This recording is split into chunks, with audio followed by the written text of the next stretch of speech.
All right, things feeling pretty good outside right now. We've got some really nice temperatures. In fact, some of the warmest numbers we've had so far this year, and still got that sunshine as we look on out towards Campus Town in Champaign. So feeling pretty good. Almost feeling a little summer-like. Not quite hot enough to say that just yet, but definitely starting to feel the kind of summer vibes from it. Here's a look at your satellite radar picture. We do have some pretty thin clouds starting to move on overhead. We do have a few storms down here in the southern part of the state too, but they looked a lot better about an hour or two ago. They're kind of starting to fizzle off a little bit, and it doesn't look like those are too likely to make their way up this direction, at least within the next several hours.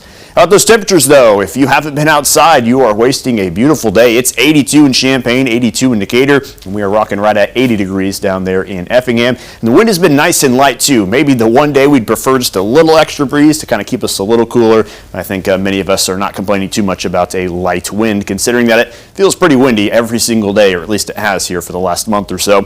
Overnight tonight, we're going to see an increase in those clouds and an increase in the rain chances as well, keeping things relatively dry through the night. I think once we get to about sunrise there tomorrow morning, then we're going to see a few of those kind of scattered showers and storms into the area. The actual aerial coverage of these storms is going to be kind of hard to pinpoint. There's going to be some of them out there, but where exactly they're at is definitely a question that remains to kind of be answered here, even though we are getting pretty close to when those rain chances are popping in. Let's just take a look here at this rain chance chart here. You can see those chances are there in the morning, but I think they really start to peak later on in the afternoon as another wave kind of moves on through.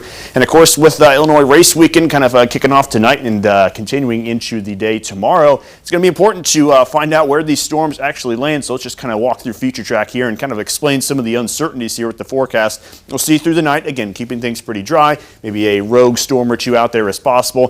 Think maybe around sunrise and into kind of the early afternoon hours, we could see a few of those isolated showers or storms. But you look after noon or 1 p.m., I think there's going to be another little wave that tries to move on through. This particular Future Track keeps things kind of well east of I-57, but there's other versions that kind of want to plant it right here around I-72. So there is some uncertainty as to where exactly these storms are going to happen. I feel pretty good about them happening somewhere. The big question is, where exactly is that going to happen? So there could be a few impacts there with that. Not really expecting anything as far as severe weather. Maybe one storm kind of sends out just a little bit of hail, but we're not really too worried about anything widespread with that.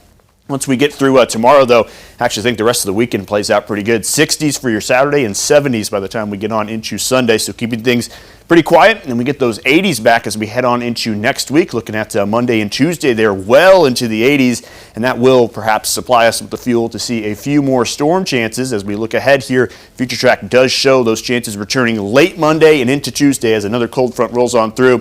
And looking at what the Storm Prediction Center has out there right now, already an enhanced risk across parts of Missouri and Iowa. We're just kind of barely on the edge of a slight risk there, but then we flip it to Tuesday, and that's kind of our day to keep an eye on for late Monday into early Tuesday. So here's a look at your 7-day forecast. Be watching for some of those scattered storms through the evening there tomorrow. And then after that, looks like we're going to be treated to one of the nicer weekends we've had so far. Pick your favorite day. 60s for Saturday feels pretty good. 70s feels about right for this time of year. And then yet another chance for some of those severe storms late Monday into Tuesday. Feels like we're talking about at least one chance for severe weather every single week.